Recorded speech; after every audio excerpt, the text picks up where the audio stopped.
Factores de riesgo. Me salté la parte histórica porque me Sí, me parece que parece no. bien que excede a Bien, a este. factores de riesgo. Como dijimos antes, el sexo masculino en general lleva a cabo la conducta suicida de forma más eficaz que el sexo masculino, por lo tanto, que el sexo femenino, por lo tanto, ser de sexo masculino es un factor de riesgo y lo vemos en la práctica. Esto no es teoría, pero ya si tenemos un hombre con ideas de muerte, ideas suicidas, ya sabemos que es de alto riesgo porque es más probable que la lleve a cabo que una mujer, perdón. Bien, las edades, como dijimos antes, donde se vio mayor prevalencia, ¿no? Edades jóvenes y edades en pacientes más añosos, mayores de 65 años, adolescencia y edades tempranas, y después mayores de 65 años. Raza blanca, estado civil, ser soltero, divorciado, viudo, sin hijos, vivir solos, ¿no? La soledad, el aislamiento son factores de riesgo suicidas. Lo mismo que a veces las personas que viven más aisladas de los pueblos, en zonas más de campaña, zonas rurales, también son factores de riesgo. ¿Ah? Después, el haber vivido recientemente rupturas, separaciones, el estar cruzando un duelo, y cuando hablamos de duelo, no solamente la pérdida de un ser querido por fallecimiento, sino que puede ser un duelo por pérdida de cualquier cosa, puede ser la pérdida de un empleo, la pérdida de una posición social, ¿no? O sea, también la pérdida de un ser querido, obviamente, pero cualquier tipo de pérdida que implique un estresor para el paciente es interpretada como un duelo y como un factor de riesgo para el suicidio. ¿Tá? Obviamente problemas vinculares, también conflictivas, después el desempleo, trabajadores poco calificados, trabajadores del sector de la salud, lamentable pero cierto, ¿no?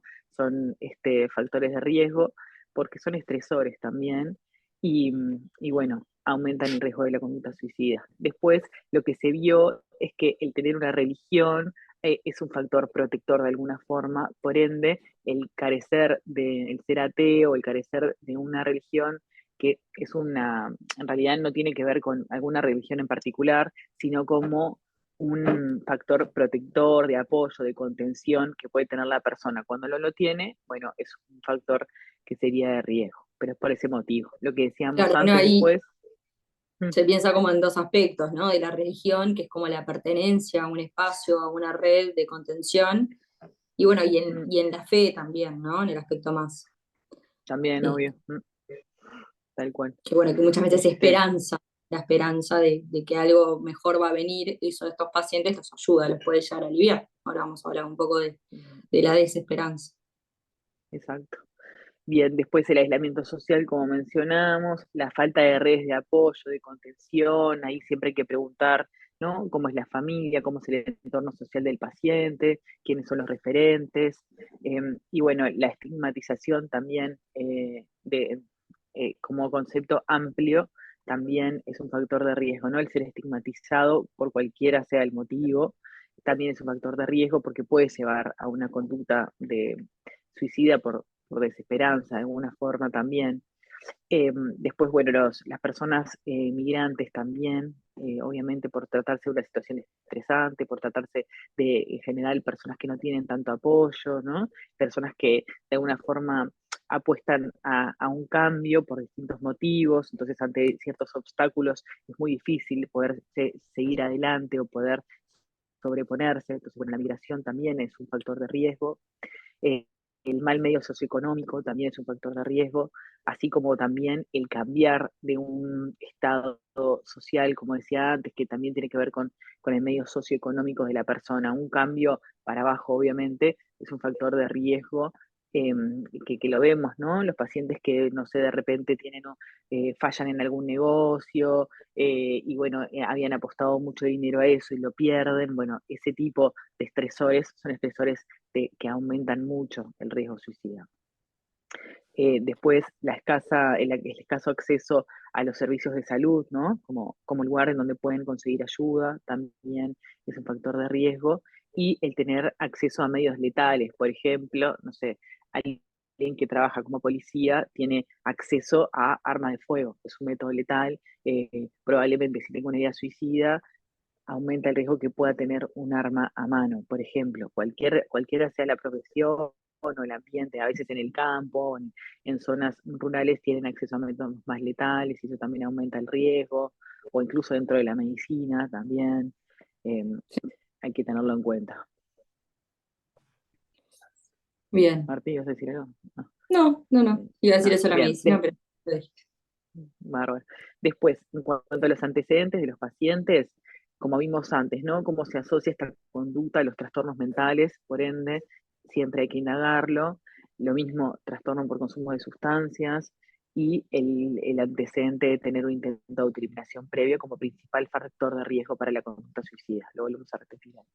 Después, siempre hay que indagar si en la familia existieron familiares con conductas suicidas, ya sea intentos de autoeliminación, gestos o suicidios consumados, ¿sí? Sobre todo la conducta de que haya un suicidio, independientemente de si la persona lo conoció o no lo conoció, hace que esa conducta entre en el espectro de conductas de la persona y por ende aumenta el riesgo de que lleve a cabo una conducta de estas características.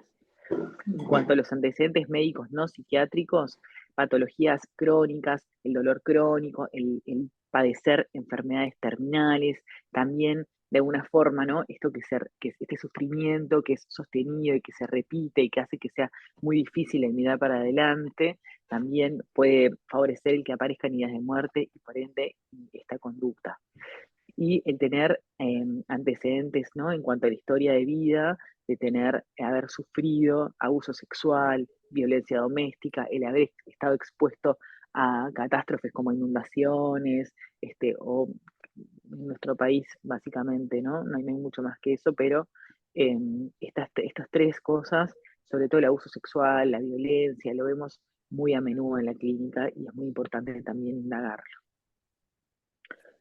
Bien. Bien. Este, Esto era un poco lo este que dato, decía, sí.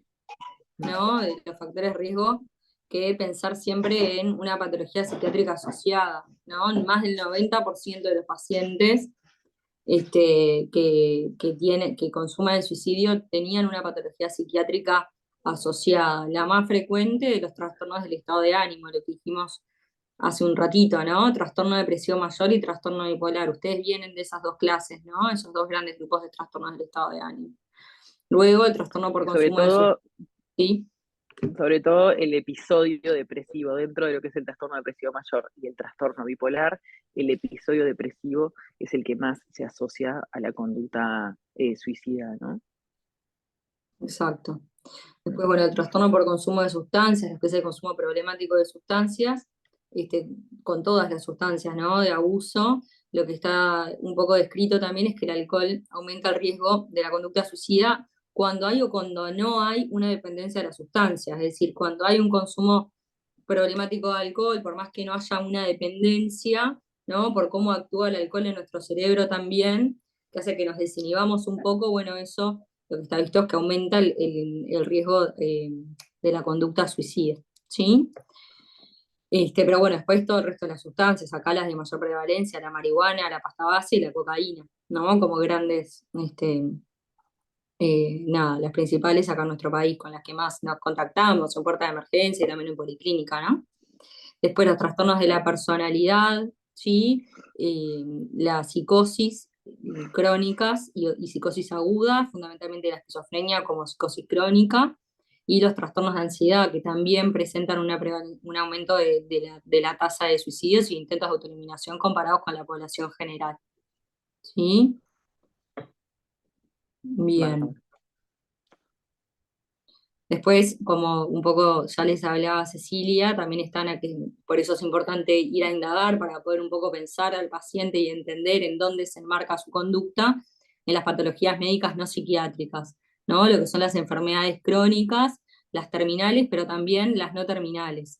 El cáncer, sobre todo en los estadios iniciales, es cuando más está relacionado a un aumento del riesgo suicida, ¿tá? Lo que son las enfermedades infectocontagiosas, fundamentalmente el VIH.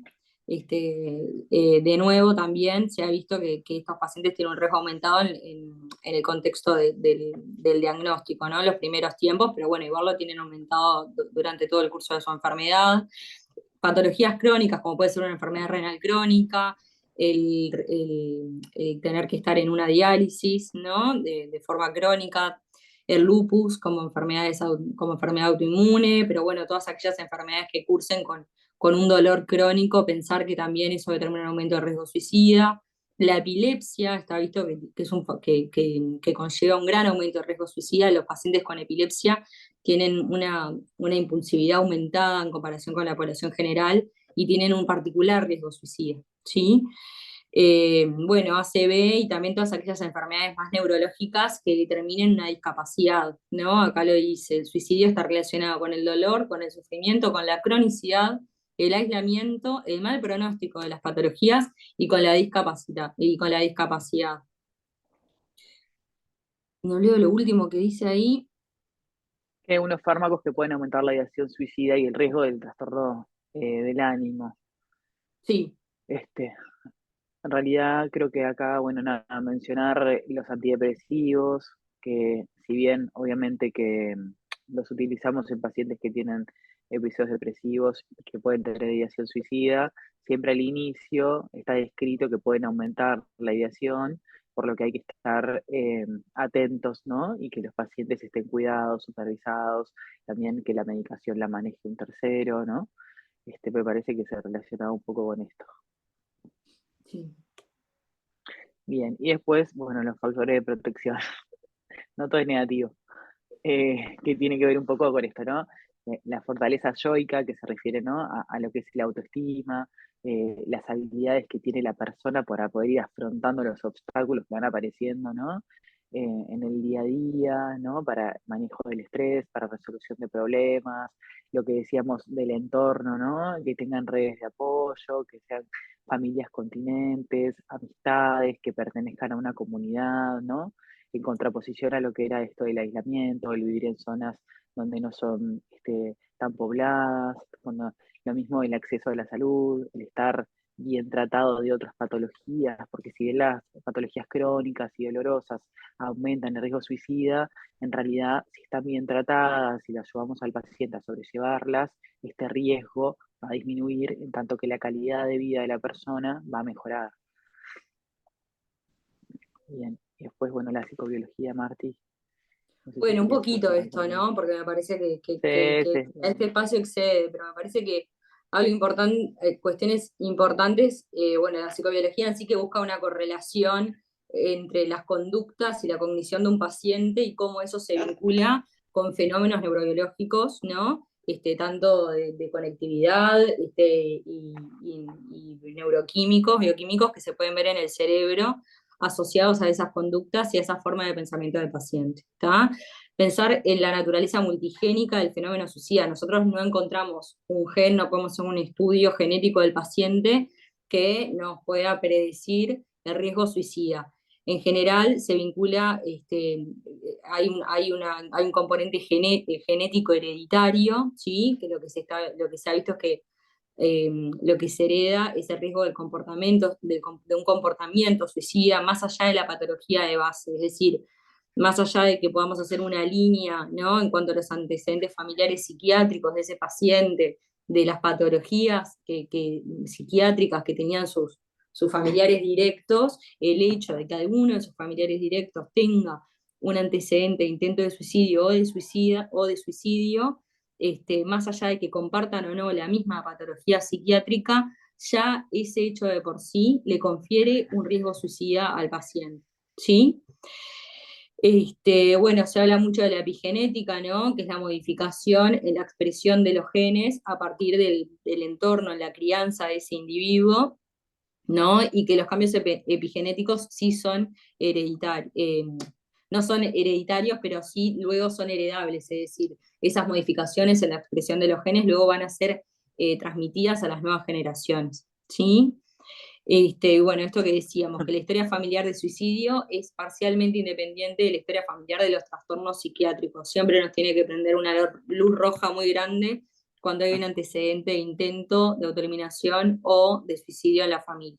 ¿Está? bueno. Bueno, todo esto me parece Ceci, que No, no. creo que nada más que detallar que esto que se ha visto como un descenso en los niveles serotoninérgicos correlacionado con la conducta suicida en algunas áreas del cerebro, nada, como para que vean que hay una correlación entre lo que son los neurotransmisores neurotransmisores y la actividad en algunas zonas cerebrales que se correlaciona con esta conducta. Bueno, disfunciones en la corteza prefrontal, tampoco vamos a entrar un poco más en esto, ¿no? No. Y alteración, ¿no? Y después, bueno, que también pueden existir alteraciones a nivel de la dopamina. Bien, Sí, no voy de a la entrar un poco en esto, pero dopamina, esto tiene que ver con. Ahí va. Sí, sí, sí. no sé qué vas a decir, si yo iba a decir que, bueno, que se alteran tres grandes neurotransmisores, grupos de neurotransmisores que son la serotonina, la dopamina y la noradrenalina. En esto que hablamos de la psicobiología, es esto, es poder ir a indagar cómo está afectado el funcionamiento de ese cerebro vinculado a la toma de decisiones, ¿no? Que un poco desde ahí se piensa lo que es la conducta suicida, ¿no? La posibilidad de ese individuo en poder evaluar cuál es la mejor conducta frente a lo que está sintiendo o a lo que está viviendo, ¿no? En estos pacientes lo que hay es una imposibilidad de poder proyectarse o de prever un poco las consecuencias de sus actos y de sus conductas, ¿no? Y de ver y evaluar a largo plazo cuál sería la conducta más beneficiosa para él para salir de una situación dada que se le presenta, ¿no? Ahí es donde aparece la idea de muerte, la idea de autoeliminación, el plan suicida, el intento y el suicidio, ¿no? En la imposibilidad de poder evaluar el riesgo de sus conductas y de poder hacer una selección adecuada de cuál es la conducta más adaptativa, ¿no? Y beneficiosa para él para poder salir de la situación actual. Bien. Bueno, Acá después, están haciendo unas siguiendo. Sí. preguntitas, Ceci, antes de Ah, seguir. dale, dale. Bárbaro. Dicen, ¿el trastorno de ansiedad no es el que más se asocia al riesgo suicida? No, el más asociado son los trastornos del humor, ¿tá? Como decía Ceci, fundamentalmente en el episodio de depresión mayor, ¿tá? Cómo se clasificaría en el aspecto psiquiátrico la eutanasia? Y epidemiológicamente, ¿entrarían dentro de las cifras de suicidio? Bueno, qué pregunta. Eh, es un tema que está ahora sobre la mesa, además, ¿no? Si nosotros pensamos un poco yo tampoco tengo muy clara la respuesta, empecemos por ahí, ¿no? Es un tema que hay que ver y que todavía me parece que hay mucho para pensarlo desde el punto de vista psiquiátrico, más acá que todavía no está, no se ha puesto como en marcha, ¿no? En otros países en ese Mm, sentido me parece que hay como, más debate. está mucho más pensado el tema. Sí, de todas Creo que formas, no. creo que hablar justamente de este término lo diferencia de lo que es el suicidio y por eso existe este término, porque tiene algunas consideraciones particulares que lo hace distinto a esta conducta que estamos teniendo ahora, ¿no? Que estamos analizando ahora. Así que bueno, Sí. igual no nos vamos a poner a hablar sobre esto, pero no es lo No. mismo suicidio que eutanasia. ¿Está? ¿Alguna Bien, otra y después pregunta? preguntan, historias familiares de suicidio. ¿Cambia la consanguinidad? Me refiero, así va más por factores de permanecer al núcleo o genéticos. En otros países, suicidio asistido entra. Bueno, bien, gracias Sí, es verdad. por ta. Pero lo diferencian, ¿no? De lo que es el suicidio sin estar en esas circunstancias en las que se habla de suicidio asistido. Por eso me parece mejor ni entrar a hacer la No, no, no, distinción. no, no. No, Esto que era esta pregunta que decían antes. bueno, habla del peso de lo genético versus el peso Ah, bueno, del entorno. En general hay de los dos, ¿no? exacto. La conducta aprendida, ¿no? Que eso también se hereda, además de lo genético, ¿no? Ambas cosas No es son que, importantes. ahí va, no es que haya una cosa que sea necesariamente más fuerte que la otra, ahí siempre uno tiene que ir a ver al paciente en particular, ¿no? Hay pacientes que tienen por sus antecedentes familiares, ¿no? De suicidio. Se suicidó su madre, la hermana de su madre y su abuela materna, y él tiene una patología psiquiátrica del humor, ¿no? Capaz que nunca tuvo un intento de autoeliminación, pero a uno se le prende la alerta de que desde el punto de vista genético el riesgo suicida de ese paciente es elevado. Capaz que hay Mm, pacientes que no tienen historia familiar de suicidios, ni de intentos de autoeliminación, ni de patologías psiquiátricas, sin embargo, desde los 15 años hace intentos de autoeliminación, tiene 30, estuvo en CTI 3 veces por los intentos y tiene una idea de muerte fija, bueno, ese paciente, y eso se vincula, y eso puede estar vinculado con la crianza de ese paciente, ¿no? Cómo se estructuró su personalidad, y bueno, todo eso un poco va a pesar mucho más lo ambiental, mientras que en el otro va a pesar lo genético. No hay una norma preestablecida, hasta donde yo sé. Me parece que ahí hay que ir al caso a caso.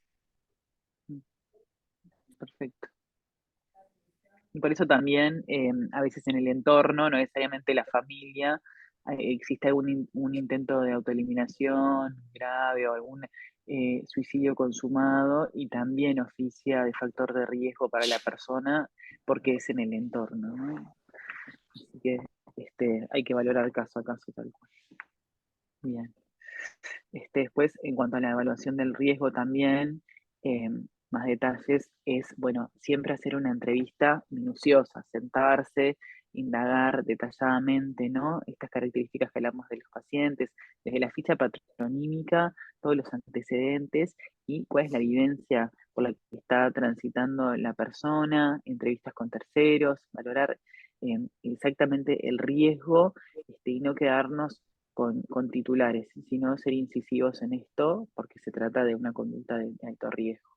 Este, Identificar, ¿no? Cuál es la gravedad del riesgo en el paciente en particular, atravesando todas estas cosas de las que hablamos hasta ahora, y además, esto que decía Marti, ver el grado de desesperanza del paciente, que lo podemos indagar eh, a veces siempre como lo que intentamos hacer en las anamnesis es ir de preguntas más abiertas a preguntas más específicas y más incisivas, pero a veces simplemente hablando con el paciente, un poco de, bueno, cómo se proyecta a futuro, ¿no? Vamos viendo cuando o espontáneamente el paciente ya tiene planes, hay algo que quiere hacer, ¿no? Que lo alejan de esta decisión de quitarse la vida. Entonces, muchas veces existe cierta ambivalencia, pero ya el grado de desesperanza, de no poder mirar hacia adelante, nos va a ir parando bueno, cuál es el riesgo que presenta el paciente, ¿no?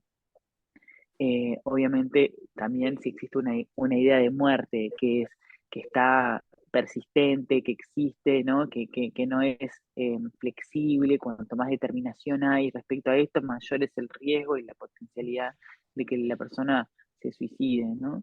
Después, si el paciente ya lo está planificando, esto que decíamos, ¿no? Cómo va madurando esta idea de muerte, esta idea de autoeliminación, el plan suicida, empezando a conseguir los requisitos y planificando cómo lo va a hacer, teniendo precauciones, ahora vamos a ver un poco eso, también van aumentando el riesgo, en la existencia de intentos de autoeliminación previos, la existencia de síntomas de ansiedad y todos los demás factores de riesgo que fuimos valorando previamente, ¿no? Hay que verlo en su conjunto eh, al paciente y su situación particular.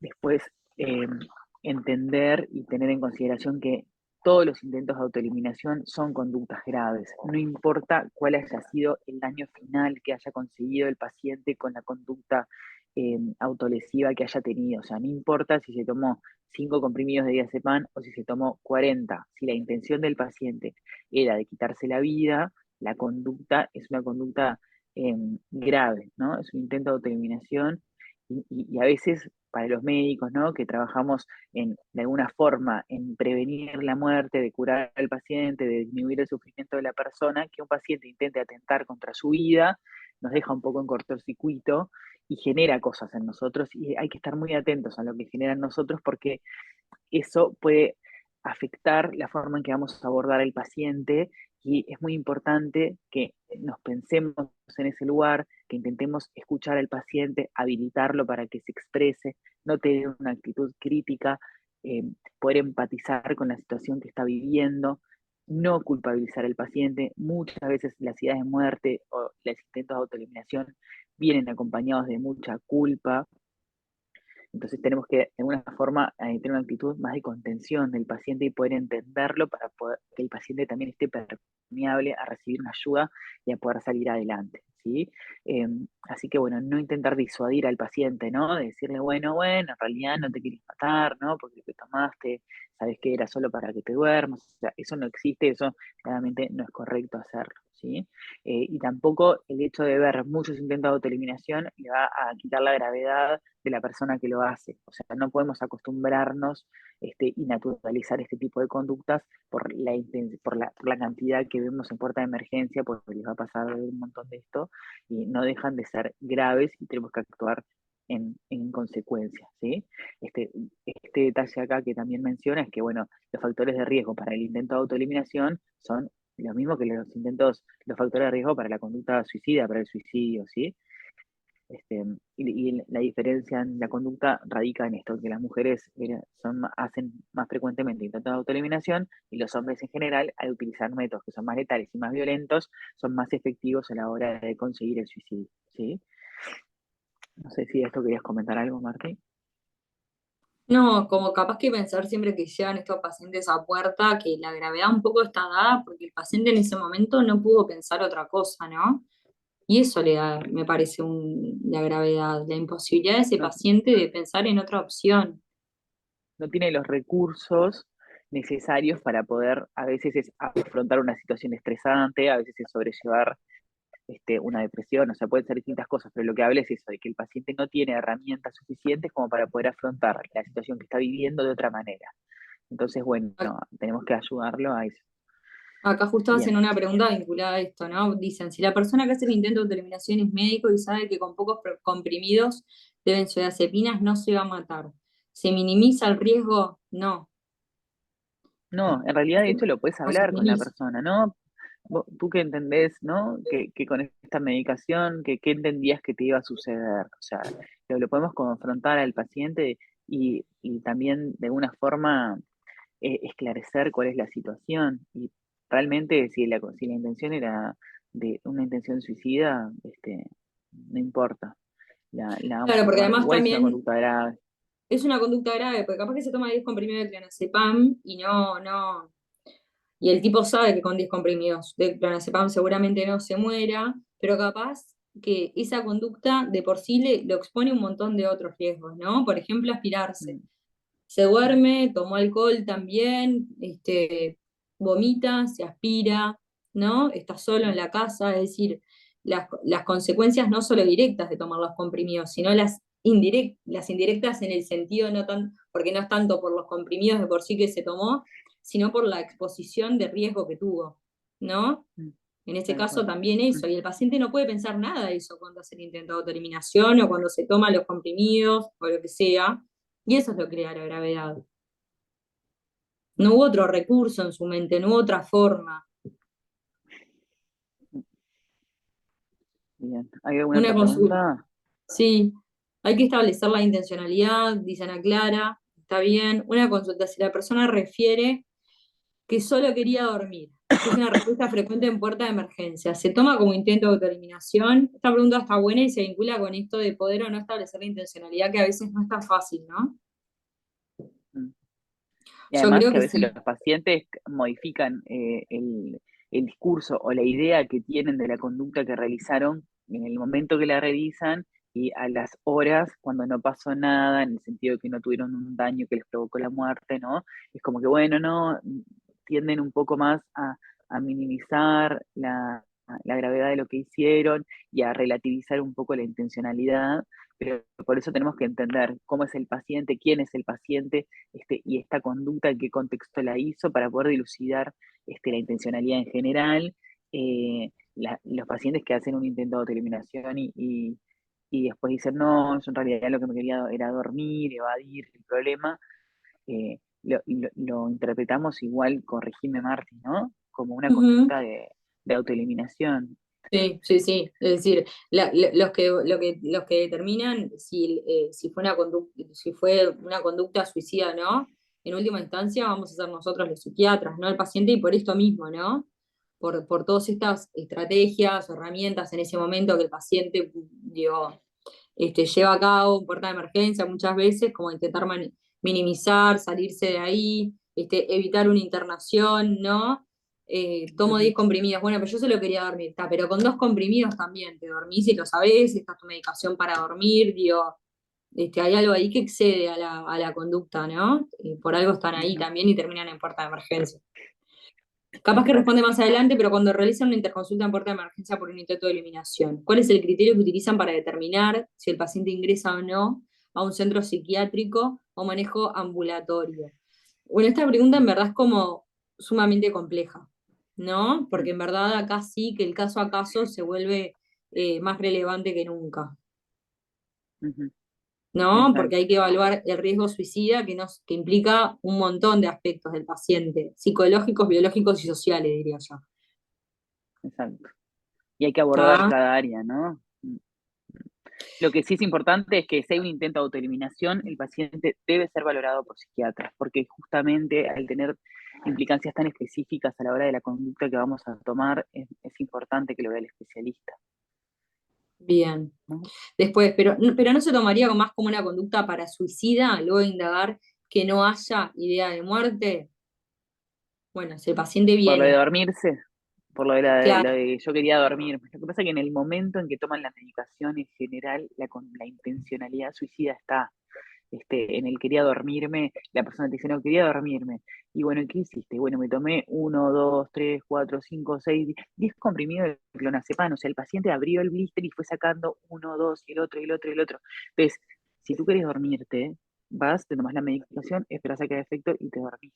Entonces, el paciente que hace una sobreingesta de fármacos y inicialmente eh, o sea, no estamos en el momento en que lo tomó, ¿no? Lo vamos a ver después. Que nos dice que se quería dormir, debemos interpretarlo como una conducta de gravedad con intencionalidad de autoeliminación, no, no minimizarla. ¿Mm? sí. ¿No? Acá ponen después esto, no minimizarlo, que rectifique Mm, medio, pone Ana Clara respondiéndole esto bueno, criterio internacional o no. Pero bueno, básicamente eso, ir al caso a caso y hay que evaluar un montón de cosas. Que rectifique no es condición suficiente para que se vaya a su casa, ¿está? Eso es lo que exacto, tienen que saber exacto. de momento. Sí, lo que sí sabemos es que un intento de autoeliminación, una ideación de muerte, idea suicida o plan suicida, sí es criterio suficiente por una interconsulta con psiquiatra en puerta de emergencia. Bien, Bárbaro. Ceci, vamos, son 18:52, tenemos las dos viñetas, capaz que ver un poco, creo que ahora viene un poco cómo caracterizamos a los intentos de Eso. autoeliminación, está bueno mencionarlo y ya capaz que nos pasamos. Sí, perfecto, perfecto. Bien. Existe una mnemotecnia, capaz que ya la conocen, para evaluar los intentos de autoeliminación y no olvidarse del análisis de la conducta en su conjunto. ¿Tá? La mnemotecnia es MMPPPRR, ¿no? Sí. Está PPRRR. Ya no me acuerdo. Este, entonces ya ni me acuerdo. Pero bueno, en fin, importante entender cuando la primera M, que es el motivo, o sea, la motivación que lleva al paciente a hacer esto, ¿no? Después de que se describe cuál fue la conducta, bueno, qué fue lo que pasó, cuál fue, entender qué era lo que estaba viendo el paciente. Cuando pensamos en evaluar un intento de autoeliminación, tenemos que poder imaginarnos la escena en la que la persona hace el intento de autoeliminación. Y eso lo vamos a ir viendo, preguntándole, bueno, cómo son la sucesión de actos que pasaron previos a que tengan la ingesta. Por la ingesta, pensando en una ingesta de psicofármacos, pero de cualquier método bien. de intento de determinación. Sí. Entonces vamos entendiendo un poco qué es lo que le estaba pasando al paciente, ¿no? Y cuáles son los gatillos, las situaciones que pueden estar gatillando esta idea de muerte o esta conducta autolesiva. ¿Tá? Bien, después el método utilizado, ¿no? Porque lo que decíamos antes, valorar cuál es el riesgo real de la conducta que tiene, qué es lo que pensaba el paciente respecto a lo que hizo, ¿no? Lo que hablamos de los comprimidos, la cantidad, bueno, ellos obviamente muchas veces no tienen conocimiento de la gravedad de lo que hacen y toman medicación que para nosotros, que sí sabemos al respecto, pensamos, bueno, esto es algo leve, pero la realidad es que no, porque el paciente no sabe Mm, cuánto tiene que tomar para matarse. De hecho, es algo que muchos pacientes comentan, ¿no? Yo pensé que con esta medicación realmente me iba a morir, te lo dicen. Y la verdad que nosotros del otro lado, que sabemos, entendemos que no, pero ellos no lo saben, ¿está? Entonces el método sí es importante de valorar como gravedad de la conducta. No es lo mismo utilizar métodos que en general son más efectivos que métodos que son menos efectivos, pero de todas formas es importante entender qué es lo que pensaba el paciente que iba a pasar con el método utilizado. ¿Está? Después entra, vos Marti, cortame si quieres agregar algo. sí, sí, Eh, sí. en cuanto a la P, ¿no? La primera P habla de lo que es la premeditación, la planificación, eh, que es es tan grave, ya sea una persona que premedita la conducta suicida, o sea, que mantiene la idea de muerte, la idea de autoeliminación, empieza a pensar en un plan, en general están unos días pensando en la forma más efectiva de hacerlo y de no afectar al entorno, ¿no? Y ese dato es tan importante como las características impulsivas que pueda tener la conducta de la persona. O sea, que un paciente que súper premeditó un intento de autoeliminación es tan grave como el paciente que ante un estresor, capaz que súper leve, hace un intento de autoeliminación por la impulsividad que tiene, o sea, por el pasaje al acto sin poder premeditar la conducta y, y poder tomar una decisión que sea más adaptativa para la persona. Entonces, tanto un extremo como el otro son de alta severidad. El que lo planificó mucho y el que es muy impulsivo, porque ambas características nos van a hablar de que la posibilidad de que haga un siguiente intento de autoeliminación, o sea, que intente suicidarse nuevamente, son altos. Uno, porque tiene, por ejemplo, una baja tolerancia a las frustraciones y es muy impulsivo, entonces a la primera que le pasa, intenta hacer algo contra su vida, y el otro, porque ya lo tenía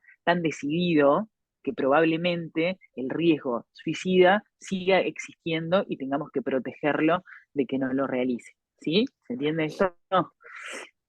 Bien. Bien. Y después, parte de la planificación viene de la mano con la toma de precauciones. Por ejemplo, espero a que mi hija se vaya a la escuela y estar sola en mi casa, ¿no? O se encierran o se van a un terreno baldío alejados para que nadie los encuentre. La precaución de que para poder llevar a cabo esta conducta y no ser interrumpido también es un factor de gravedad. Acá pusimos el presidente, las toma para decir el paciente, ¿no? Aquellos actos que el paciente toma, hace para no ser encontrado, y precauciones va las dos veces con C, precauciones, eso es una falta de ortografía que hay que corregir. Bien. Bárbaro. Bien, después las repercusiones que tiene esto, ¿no? Eh, en todas las aristas también en este aspecto, ¿no? En cuanto a las repercusiones a nivel orgánicas que pueda tener en la persona, ¿no? En cuanto a las repercusiones que pueda tener a nivel psicológicas en la persona y a nivel del entorno, ¿no? De qué movimientos puede haber generado esta conducta en el entorno que puedan beneficiar al paciente. Muchas veces, alrededor de un intento de autoeliminación, ¿no? Por ejemplo, no sé, el típico caso es que una persona discute con la pareja, toma la medicación, entonces logra de forma inconsciente muchas veces que el entorno vuelva, o sea, que la pareja vuelva, se preocupe, quiere estar con ella, ¿no? Por ejemplo, estoy dando un ejemplo en particular. Entonces, las repercusiones hay que evaluarlas sabiendo que en realidad el daño orgánico que haya generado en la persona no siempre es lo que le va a otorgar el criterio de gravedad a la persona. Obviamente que si el daño orgánico fue grave, es un criterio de gravedad, pero a veces el daño no es tal, porque por esto que hablábamos de los métodos, ¿no? De que tampoco la persona puede saber del todo, a veces la repercusión orgánica que puede tener el método utilizado y en realidad no deja de ser grave. ¿Se entiende eso?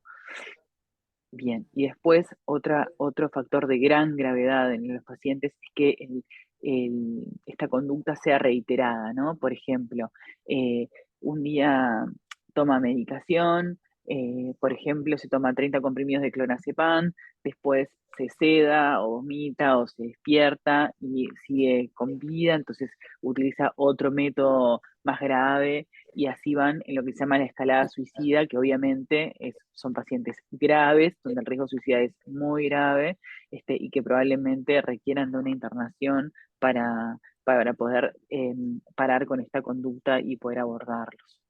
Y por último, la rectificación, ¿no? O sea, si el paciente de alguna forma, a mí no me gusta utilizar la palabra arrepentimiento porque me parece que tiene otras connotaciones, pero en realidad de lo que habla es si el paciente continúa con la idea de muerte una vez realizado el intento de autoeliminación, o no, ¿está? O sea, Sí, que si sí. rectifica el intento o no lo rectifica. Si critica eso que hizo, ¿no? Si se pregunta si habrá sido lo Exacto. mejor, ¿no? Si puede un poco cuestionarse eso que hizo y en qué medida puede cuestionarse, como para no caer en eso de arrepentimiento que trae consigo la culpa. y no es la idea, ¿no? Esto que decíamos, a estos pacientes no hay que culpabilizarlos, no hacen esto porque quieren, hacen esto porque no pueden hacer otra cosa en ese momento. Preguntas que hay acá: a veces los pacientes niegan el deseo de morir, pero el gesto fue de tal gravedad tal gravedad para quitarse la vida, y lo correcto sería tomarlo como una conducta suicida. Sí, es lo que dijimos, ¿no? Digo, esto Sí, de, no, yo perfecto. solo quería dormir, no vale. No, lo que hiciste fue grave y te expuso a riesgos, a un riesgo vital. Todos los intentos de autoeliminación ingresan, no, lo que hablamos, ¿está? Importa mucho la individualidad de ese paciente. Caracterizar el IAE es sumamente importante para poder pensar qué conducta vamos a tener en cuenta, pero no hay una norma preestablecida. La norma que hay que saber es que todo intento tiene que ser evaluado por psiquiatra en puerta de emergencia, ¿sí? Por ejemplo, Y porque un por poco la ejemplo, dirección.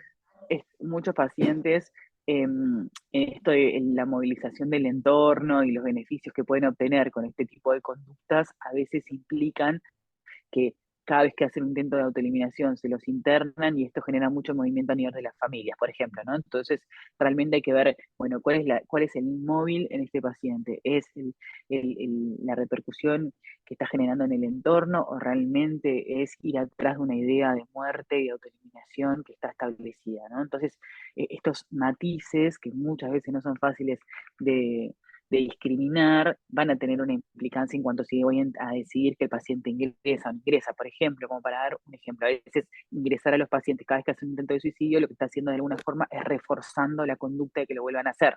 Y en otros pacientes, internarlos cuando hacen un intento de autoeliminación les está salvando la vida. Entonces, es muy importante evaluar el caso individual de cada persona. ¿Tá? Última pregunta y nos vamos a las viñetas. ¿No es que en psiquiatría usan el criterio de ingreso si tiene daños para uno o para terceros? Si tiene riesgo, Tiene sería riesgo, riesgo exacto, vital para uno o para exacto, terceros. Entonces, sí, ¿por tal cual. qué un IAE no ingresaría?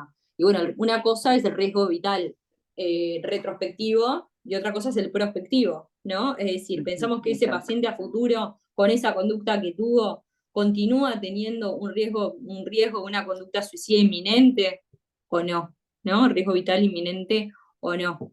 Y además, ¿con qué redes de apoyo cuentan? Muchos pacientes en realidad tienen una contención que hace que estén cuidados y que digo, el riesgo se relativiza también con todos estos factores que fuimos analizando previamente, ¿no? Entonces, no todas las conductas de autoeliminación implican la necesidad de una internación y también tenemos que ver, bueno, con esta internación, cuál es el objetivo que buscamos, ¿no? Es alejarlo de un método letal, es alejarlo de un ambiente estresante, es tratar y abordar una patología psiquiátrica que no se puede abordar de forma ambulatoria. O sea, es bastante complejo y tiene muchas, muchas, muchas aristas, ¿no? Diferentes Sí. que hacen que uno termine evaluando cuál va a ser la conducta terapéutica en el caso. ¿Ah? Lo que sí les tiene que quedar claro es eso, que no pueden dar el alta a un paciente que hizo un intento sin que lo evalúe psiquiatra. Sí, sí, No, me sí. No parece que importa sepan. que rectifique. No importa que rectifique, que se quiera ir, que se arrepienta al 100%, esto lo tiene que evaluar un especialista. ¿Está? ¿Por qué? Bueno, por la complejidad de esto, ¿no? De lo individual a la hora de pensar la conducta. ¿Está? Vamos a leer las viñetas. Para ¿Tenés que ahí lo para voy compartir vos? Sí, sí, sí. sí, para que las busco. ¿Estás en una poli y le derivás a puerta de emergencia? Sí, claro, le derivás a puerta de emergencia. Ah, perfecto. Ahí se lee bien. Sí, perfecto. Ahí se ve. Bueno, Ah, bárbaro. sí, Bien. sí, sí. ¿Querés que ¿Leo yo? lea? Dale. ¿O querés leer yo que Eh, estás hablando bastante, así leemos, expresás? bueno, ¿leemos todo o vamos analizando párrafo a párrafo capaz? Así ya vamos avanzando. Nos queda media hora, Bueno, pero leemos todo y hacemos el análisis. leemos todo y, Leemos todo y y hacemos vemos el las análisis. preguntas. Dale, dale, perfecto. Viñeta 1, ficha patronímica, sexo masculino, 25 años, procedente de Montevideo. Soltero, vive con hermano de 30 años, trabaja en atención al público en una tienda de indumentaria masculina desde hace 3 meses. Madre fallecida, nunca tuvo vínculo con su padre, bachillerato completo. Motivo de consulta, ingesta de psicofármacos.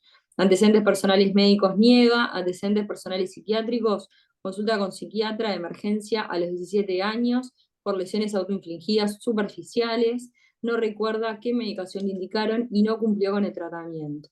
Antecedentes familiares psiquiátricos, madre suicida, hermano con trastorno de pánico. Enfermedad actual. En la mañana de ayer, ingesta de 10 comprimidos de clonazepam de 2 miligramos que requiere haber ingerido para dormir. Previo a esto, discute con el hermano que se va de la casa enojado y realiza cortes superficiales en puño izquierdo con filo de sacapuntas. En la mañana se despierta e ingiere 5 comprimidos más de clonazepam. Cuando regresa el hermano, lo nota mareado y con tendencia al sueño, por lo que llama a la emergencia móvil y es trasladado a puerta de emergencia del hospital. Refiere, desde siempre pienso en morirme. De la entrevista surge que muchas veces recurre a cortarse con el filo de sacapuntas. Esto le ayuda a aliviar la angustia, siempre de forma superficial y en ambos puños. Manifiesta dificultades vinculares con su hermano, muchas veces discuten y en el momento de ira rompe cosas y hasta ha llegado a agredir físicamente. Baja un poquito, dice sí, si podés. Examen clínico, buen estado general, aseado alineado, no presenta alteración aguda de conciencia, no un síndrome depresivo previo. Oscilaciones afectivas, mal manejo de la ira y de la angustia. Pensamiento, sin alteraciones formales ni alteraciones de ascenso-percepción. Contenido centrado en las frustraciones, pues refiere que le gustaría vivir solo y tener un mejor trabajo. No deja de compararse con su hermano. Sentimientos de soledad, ya que tiene dificultades en mantener amistades. Conductas basales compensadas previo a ingesta de fármacos. Conductas complejas, ingesta de psicofármacos descrita previo a lesiones autoinfligidas, superficiales. Episodios reiterados de heteroagresividad hacia objetos y terceros. Bien. Bueno, y Bueno, la primera pregunta es ¿qué planteos diagnósticos realizaría?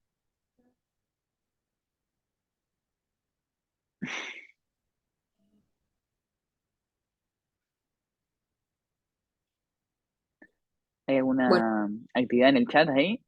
no, ahora el chat Quedó ahí congelado. quedó ahí. Capaz que lo primero sería preguntarse en esto de los planteos diagnósticos para orientar un poco más es si, bueno, si este paciente con esta historia clínica, ustedes lo ven en puerta de emergencia, piensan que hizo un intento de autoeliminación.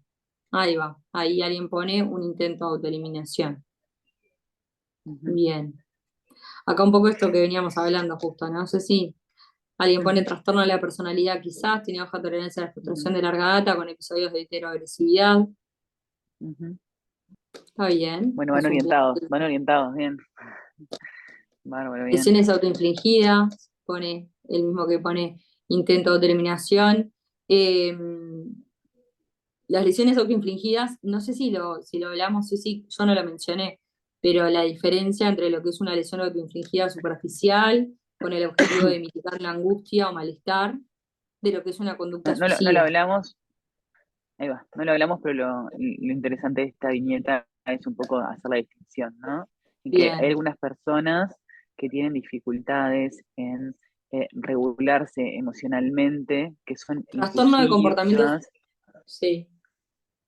y que tienen, ¿no? esta tendencia al pasaje al acto eh, mucho más rápida o mucho más de una forma desinhibida que otras personas y en general, bueno, o sea, y hay personas que generan, que se realizan lesiones que son superficiales, que no tienen una intencionalidad suicida y que ellos hacen la disquisición, se les pregunta y ellos entienden que son para poder disminuir emociones negativas, ¿no? Como por ejemplo, se sienten con mucha ira y no la logran de alguna forma regular o canalizar correctamente, entonces generan cortes o más raro, pero algunos pacientes se pueden quemar o algunos se arañan, ¿no? Se producen erosiones con algún objeto medio punzante y eso los ayuda como a calmar la ira o calmar la angustia, ¿no? O en momentos de enojo. Y los ayuda a regularse y no hay una intencionalidad suicida y eso los pacientes lo logran en general, ¿no? Distinguir fácilmente cuando se les pregunta. Pero sí nos habla de esta dificultad que tienen para regularse emocionalmente y de también cierta impulsividad que presentan y de la escasez de herramientas que tienen para poder afrontar los estresores, ¿no? Estas frustraciones que se van presentando. Entonces ya nos hablan de una fortaleza yoica disminuida, ¿no? que puede estar asociado a lo que es un trastorno de la personalidad, Acá ¿no? pregunta Con alguien esta si las lies son conductas eh, para suicidas. En general no, son conductas, no son, en general no, no son conductas para suicidas, son conductas que utiliza la persona para, porque el dolor les ayuda a disminuir la emoción negativa, o sea, la emoción de angustia, en general es angustia lo que siente, ¿no? Por más que Pero diga nos que es habla para así. dormir Mm, o salir de ambiente, igual, ya sea diagnóstico de IAE, sí, lo sí, dijimos, claro, ¿no? Un recién, poco ya sí, lo hablamos. exacto. Bien. Así que en este paciente, un poco para ir respondiendo a las preguntas, dentro de los planteos iniciales, puede tratarse de un paciente que tenga un trastorno de la personalidad, podría ser, ¿no? Por esta inestabilidad afectiva. Pensamos en un paciente en lo que es la trastorno de personalidad de grupo B, por ejemplo, podría ser un trastorno límite de la personalidad, obviamente que es una primera foto de información que tenemos del paciente, pero este tipo, ¿no? La dificultad en poder sostener eh, lo vincular, ¿no? Esta conflictiva que tiene presente con el hermano, también esta falla en la autoestima, estas oscilaciones en el afecto, el mal manejo de la ira, el mal manejo de la angustia, el mal manejo de la frustración, ¿no? Nos habla de una probable patología en el eje 2, que es cuando hablamos de la personalidad del paciente, y el Un intento de po- autoeliminación. sí, un poco decir también que las lesiones autoinfligidas superficiales, por más que de por sí, de que no sean una conducta para suicida, ni constituyan un gesto, como lo dijo Ceci, sí le otorgan sí otorgan como un riesgo suicida al paciente, ¿no? Porque nos habla de un paciente con impulsividad y una intolerancia Ansiedad, hacia la presión. exacto, tal ¿Ah? cual. Entonces, ¿qué características del paciente le otorgan gravedad al cuadro? Bueno, dentro de lo que veníamos hablando, ¿no? Este paciente que hace este intento de autoeliminación, que no es premeditado, ¿no? Ujú, Que desde el punto de vista del método, no es un método de que por sí le otorgue gravedad, ¿no? exacto. Está bueno ver bien también todos los factores de riesgo, ¿no? Que tiene este paciente, porque Sí, es un paciente, ¿no? De sexo masculino, que está soltero, que vive con este hermano con el que tiene conflictos, que tiene un trabajo que no lo llena, ¿no? Con el que no se siente satisfecho, que tiene antecedentes psiquiátricos, familiares psiquiátricos de una madre suicida, ¿no? Como que van teniendo bastante peso en este paciente, que es un paciente con una alta impulsividad, con todas estas características de personalidad que dijimos, que tiende a tener un pasaje al acto, ¿no? A ponerse agresivo, romper objetos. eh, Todo esto los va hablando una persona que presenta características que hace que favorezcan este tipo de conductas, o sea que también favorece el que lo vuelva a repetir de alguna manera, ¿no? Y por eso le otorga gravedad a esta persona. No sé si me salté alguna cosa, pero es claro, es interesante ver cómo este intento de autoeliminación sea una persona que no tiene, por ejemplo, un trastorno depresivo, ¿no? Que en realidad lo que sí tiene es un estresor agudo, que en una persona con alta impulsividad y con pocos recursos, ¿no? O sea, pocas herramientas para manejarse, ¿no? Hace que pase a una conducta autolesiva tan grave, ¿sí? No sé si algo más. acá se entreveraron un poco con lo que son los niveles diagnósticos, ¿no? Alguien pone, pero al ser un intento de eliminación ya no es límite de la personalidad, ya subió a otro escalón, y, ¿verdad? Acá, cuando nosotros hablamos de qué diagnóstico, de qué planteos diagnósticos realizaría, uno piensa como en los escalones de los diagnósticos que uno realiza, ¿no? Uno puede realizar un diagnóstico de una conducta, uno puede realizar un diagnóstico de tipo conductual, de tipo sindromático también, y el diagnóstico más de la patología mental de base del paciente, ¿no? No son excluyentes. El paciente que uno le realiza el diagnóstico de intento de autoeliminación, ¿no? Que sería un diagnóstico en el nivel de lo conductual, de las conductas del paciente, no excluye, además, ¿no? Que ese paciente como trastorno mental de base tenga un trastorno límite de la personalidad, ¿sí? No, capaz que el concepto de trastorno límite de la personalidad se llama así, se llama límite de la personalidad, porque me parece que ahí pusieron como que pasaba el límite, ¿no? No entendí eso. Ese Ya no es es el límite nombre de que la tiene, personalidad. Claro, pone es al... el nombre que tiene este tipo de trastornos. Dentro de los trastornos de personalidad se agrupan en tres grupos, A, B y C, y dentro del grupo B existe uno, que después me imagino que lo van a ir a leer, que es el trastorno límite de la personalidad, el trastorno border de la personalidad que se llama, ¿tá?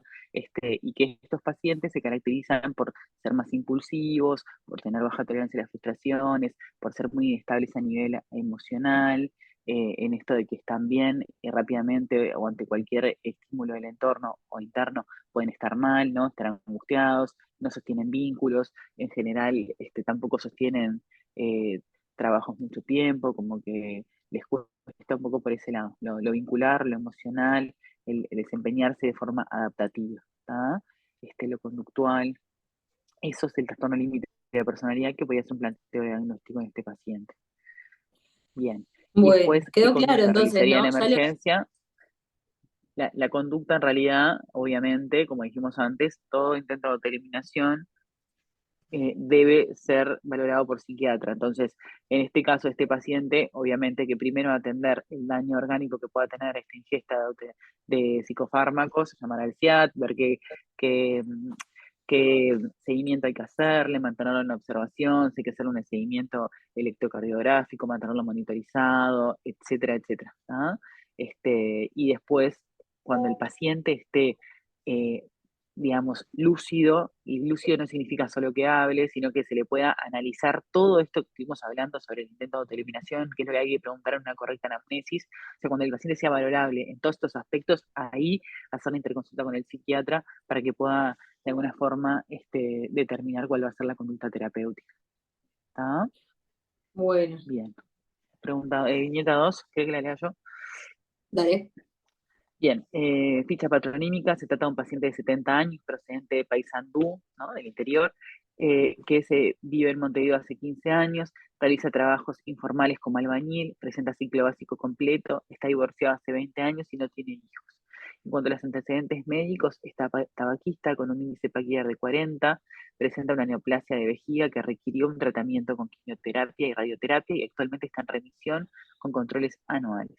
En cuanto a los antecedentes psiquiátricos, no ha consultado previamente con psiquiatra, niega consumo problemático de sustancias, niega historia de episodios del humor, tanto de exaltación como depresivos. Refiere que hace 10 años, en contexto del diagnóstico de la neoplasia, consiguió un arma de fuego con intención de quitarse la vida, la cual es encontrada por un amigo quien se la retira y no consulta por este motivo. Antecedentes familiares psiquiátricos presenta un padre alcoholista y suicida que se ahorca a los 40 años. El motivo de la consulta es el intento de autoeliminación por ahorcamiento. El paciente es un paciente que encontrándose en su domicilio solo realiza un intento de autoeliminación al suspenderse de una cuerda que había comprado 72 horas previas con dicha intención. O sea, 3 días antes ya estaba pensando en esta conducta, ¿no? Del motivo refiere desesperanza respecto al futuro, no encontrar sentido a la vida, vinculado a la percepción de no poder desempeñarse como albañil como lo hacía cuando era más joven. No quiero ser un peso para nadie, decía. Tranca la puerta de su casa y le escribe un mensaje a un amigo y a un vecino refiriéndole el número de cuenta bancaria y PIN de la tarjeta de débito. Es encontrado por quien ingresa por la ventana, suspendido y morado, perdón, es encontrado por quien ingresó por la ventana y lo ve suspendido y morado en el baño. Lo desciende y llama a la unidad de emergencia móvil. De la evaluación inicial se destaca un paciente sin pérdida de conocimiento, con estigmas de ahorcamiento en cuello, hemodinámicamente estable, con una saturación de oxígeno del 98% ventilando al aire, sin focalidad neurológica, que no rectifica el intento de autoeliminación. En cuanto a los antecedentes de enfermedad actual, cursa un síndrome depresivo de 3 meses de evolución, refiere desgano, clinofilia, o sea, la tendencia, ¿no? A estar acostado, no querer levantarse de la cama, no poder levantarse de la cama, anedonia, ¿no? La falta de posibilidad de sentir placer por actividades que antes sí se lo generaban, abandono de actividades habituales, ideas de muerte, agregando la última semana ideas de autoeliminación y plan suicida. Presenta además un insomnio de mantenimiento con anorexia con un adelgazamiento de 5 kilos. Y la pregunta es, ¿cómo describiría la conducta referida en los antecedentes personales psiquiátricos? Sí, sí, quedaron como, perdón, pero justo ahora están como un poco, quedaron como medios enganchados de la historia anterior y están haciendo varias preguntas. ¿tá? Sobre todo vinculadas al intento de autoeliminación, las lesiones autoinfligidas y el tratamiento.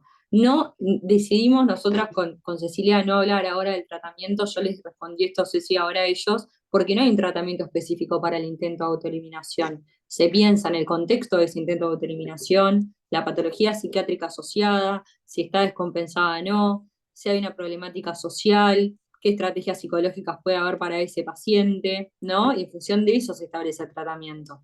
Acá ponen, sí, vas a tratar, seguramente hay un trastorno, si hay un trastorno de la personalidad de base, bueno, puedes plantearte que ese trastorno de personalidad de base esté descompensado, ¿no? Porque está descompensado, está deprimido, está más impulsivo, ¿no? Está ansioso, está descompensado por su entorno, porque no está tolerando lo que pasa en su entorno, son pacientes con pocas herramientas, como dijo, ¿está? Con las lesiones Exacto, muchas autoinfligidas. veces, perdón, lo que quería decir es que en cuanto al tratamiento, muchas veces de lo que se benefician estos pacientes, y digo muchas veces porque hay pacientes que no están dispuestos a hacerlo, o que tienen tipos de personalidades, ¿no? Que son más complejas de poder lograr que accedan a eso, pero en general la psicoterapia es una herramienta muy útil porque le ayuda a los pacientes a tener herramientas que no tienen, ¿no? Que muchas veces son las que los llevan a generar estas conductas. Otras veces, en realidad, en la psicoterapia se va a abordar la patología psiquiátrica en cuestión que tengan, los rasgos de personalidad, etcétera. O sea, es tan amplio el abordaje y tan a la vez eh, específico para cada paciente que es muy difícil poder decir, bueno, el tratamiento para el intento de autodeterminación es tal, tal, tal, ¿no? Y además hay dos tipos de abordaje. Uno es inmediato, ¿no? Cómo disminuye el riesgo inmediato de que el paciente vuelva a realizar la conducta, y después está el riesgo, el tratamiento más a largo plazo, ¿no? Muchas veces, por ejemplo, se trata el episodio depresivo y después se van a tratar otros aspectos que están más vinculados a, bueno, a darle herramientas al paciente para poder afrontar el estrés, los problemas, etcétera. O sea, es muy difícil de decir, bueno, el tratamiento es ¿no? Exacto. Alguna otra pregunta? Para las lesiones autoinfligidas, lo mismo, y acá el concepto de lesiones autoinfligidas que no son un intento de autoeliminación. Las lesiones autoinfligidas superficiales que no tienen una intencionalidad suicida explícita por parte del paciente, no las pensamos como intentos de autoeliminación. Por supuesto que si el paciente viene con lesiones superficiales y nos dice, me intenté matar con estas lesiones, las vamos a considerar un intento pensando en la definición del intento.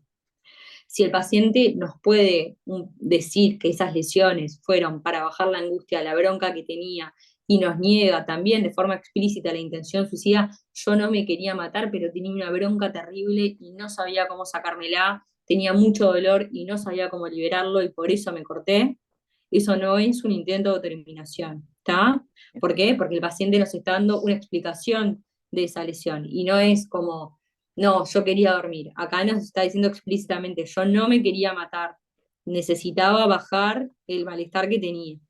¿Cómo tratás las lies? ¿Cómo haces que no la realice más? Sí, tratando su patología de base, ¿sí? No se enreden ahora con el tratamiento, capaz, y si ingresaría o no. Me parece que eso excede a esta instancia, Exacto.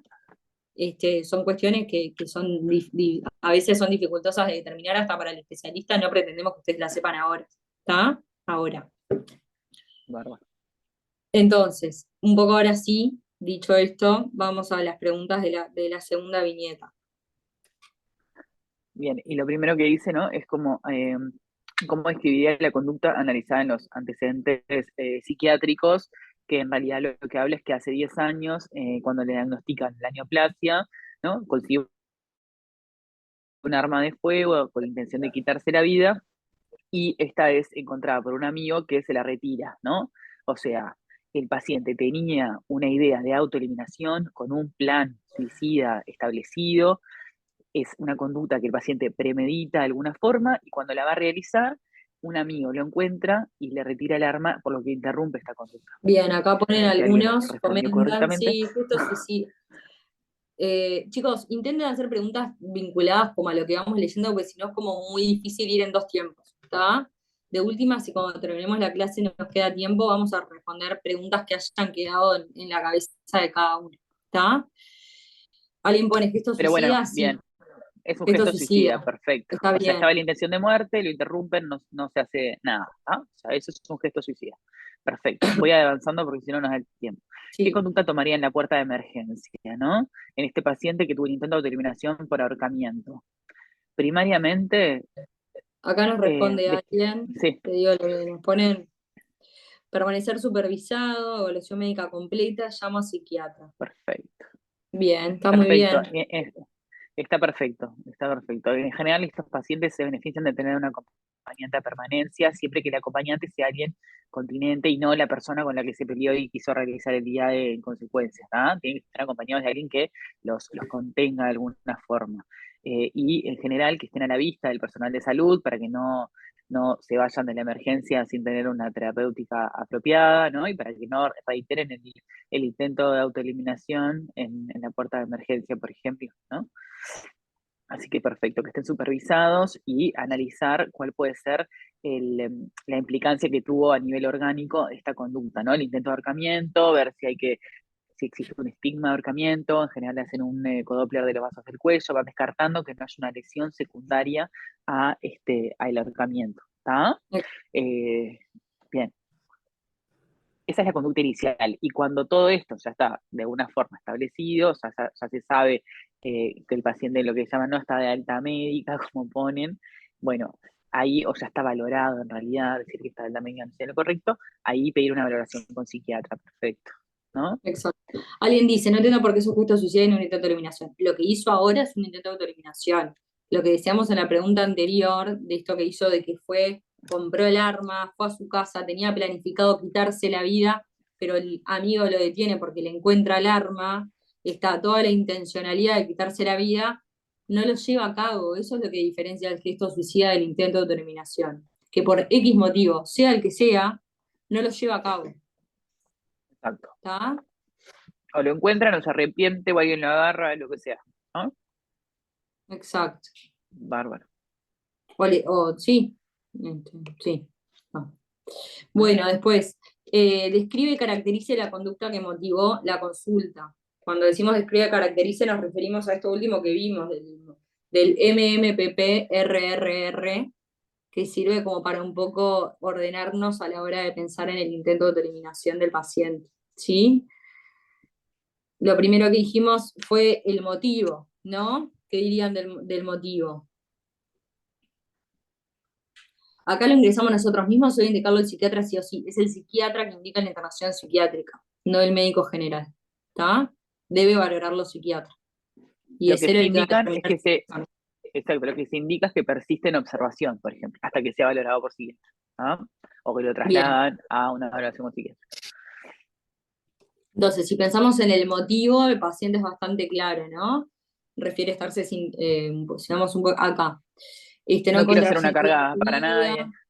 no quiere ser una carga para nadie, la desesperanza que hablamos, ¿no? Como factor de riesgo y de alta suicidalidad en los pacientes, ¿no? No poder encontrar Exacto. algo de qué aferrarse en su proyecto a futuro, ¿no? Ujú. Un poco eso del motivo. Después del método, el método es por ahorcamiento, ¿sí? Bastante Después letal. es un método grave, sí. Después de las dos P, una era la premeditación, otras eran las precauciones. Acá un compañero pone premeditado, sabemos que tanto premeditado o impulsivo, por las diferentes características, ambos constituyen elementos de riesgo del intento de eliminación. ¿Sí? En este caso, si es premeditado, va 3 días antes, compra la cuerda, ¿no? Después también, de las precauciones, sí, toma precauciones, tranca la puerta para que no lo encuentren, ¿no?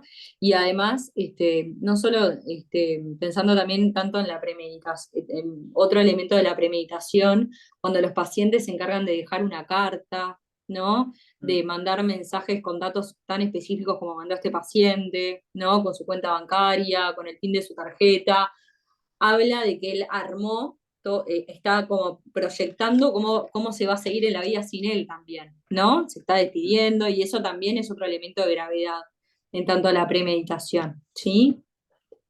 Toma las precauciones para que no lo puedan frenar, si tranca la puerta, otro elemento de gravedad. Después de las repercusiones médicas del paciente, bueno, un poco pensar en los estigmas que el paciente presenta en el cuello, ¿no? Que lo encuentran asfixiado, si bien la saturación ya era de 98 cuando llega la emergencia móvil, bueno, el paciente presentó un episodio de hipoxia en ese momento, no tuvo mayores consecuencias, no tuvo pérdida de conocimiento, no convulsivó, pero bueno, sí tuvo las repercusiones sobre todo por el estigma de ahorcamiento, ¿no? Y un poco pensar en esto de evaluar bien cómo se encuentran los vasos del cuello y eventualmente también la columna cervical si refiere a algún tipo de dolor. Ujú. Eh, Eso de las repercusiones médicas, bueno, habrá que pensar junto con el paciente las repercusiones a nivel psicológico de este intento y también las sociales. Después de la reiteración, es un paciente que no presenta un intento de autoeliminación previo, es decir, no hay una escalada suicida, no es que se tomó 20 pastillas, se despertó, vio que seguía vivo y agarró la cuerda, ¿no? Fue solamente un intento. Y después de la rectificación del paciente, bueno, en la primera evaluación el paciente no rectifica el intento de autoeliminación, que era lo que decía ahí en la historia. ¿Qué síntomas realizaría? Qué mal que quedó la Acá hubo pregunta. algún error de tipeo. Sí. ¿Qué síndrome realizaría? ¿Sí? ¿Qué síndromes? Nosotros en esto que hablábamos, ¿no? De las diferentes, de los diferentes tipos de diagnóstico que podemos hacer, diagnóstico sindromático, diagnóstico de la enfermedad actual, diagnóstico de su patología de base, del episodio, de la conducta, ¿no? Si vamos al nivel de lo sindromático en este paciente, nosotros cuando hablamos del intento de autoeliminación, en general hablamos de un síndrome a nivel de un diagnóstico a nivel de las conductas, ¿no? Y muchas veces se plantea un síndrome conductual, ¿no? Dentro de lo que son las conductas del paciente, de las conductas complejas, diferenciadas de las conductas basales. Conductas basales, dormir, comer, higienizarse. Algunas pacientes también ponen dentro de esta primera línea lo que es la sexualidad del paciente, ¿sí? Y las conductas complejas, que bueno, son aquellas conductas más elaboradas, que no son, no son vitales, ¿no? No son necesarias para nuestro vivir. Eh, entonces Así que eso, capaz, síndrome ¿no? conductual, Síndrome entra el conductual, intento de autoeliminación. ¿Y qué exacto. más? ¿Qué otro síndrome? Y después el otro síndrome, a ver si alguien lo pone. Bien, perfecto, acá lo pusieron re bien. Vamos. Síndrome depresivo, ¿no? Síndrome depresivo.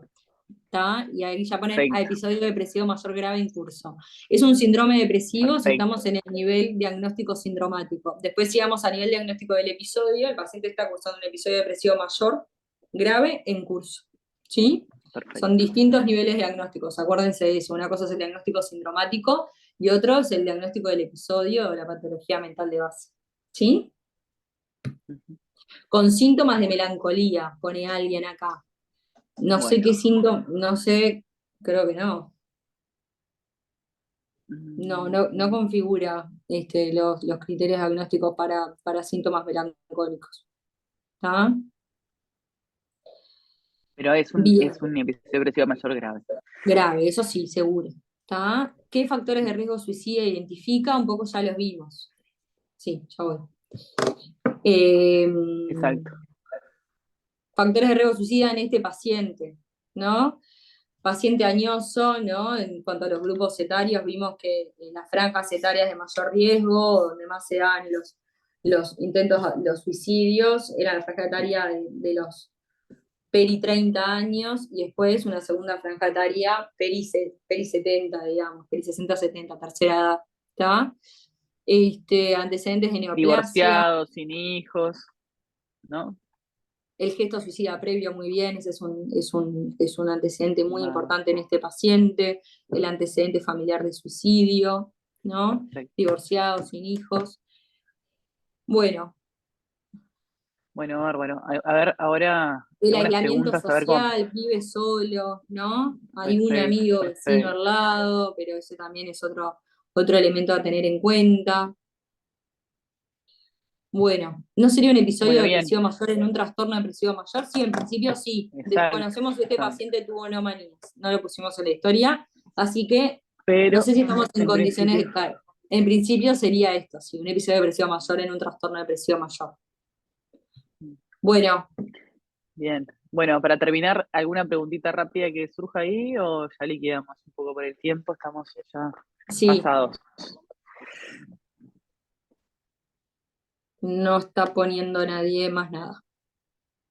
Bueno, Tengo una duda perfecto. respecto a la reiteración. ¿Cuál es la duda? Ajá. De Ana Clara. Ana Clara, Si si es la querés decir. reiterado, es de Si mayor el gesto gravedad. suicida, si el gesto suicida hubiese sido reciente, ¿se considera que subió en la escala? Sí, Sí, yo creo que sí. sí, sí. Si esto hubiese Sí, sido porque hace 3 días, determinación, es que lo que valoramos es la determinación del paciente hacia la conducta. Si el paciente hizo un intento, un gesto suicida, o sea, ya había pensado en querer matarse, lo había premeditado, tenía el arma, lo encuentra, no lo puede hacer, pero a los 3 días hace un intento de autoeliminación, habla de que el paciente está determinado a llevar a cabo la conducta, ¿no? O sea, la viene manteniendo a lo largo del tiempo y a pesar de que lo han interrumpido para hacerla. Entonces, sí. Ceci, yo me tengo que retirar. ¿Queda alguna Bueno, dale, pregunta ahí? bueno, cierro esto y pregunto si Y surge ahí alguna va. preguntita más. Gracias, Martina. Pues yo voy Dale, apagando la grabación ahora y te dejo si querés, Ceci, responder algo más. dale, Dale, adiós. perfecto. Bárbaro, bárbaro. Bueno, gracias.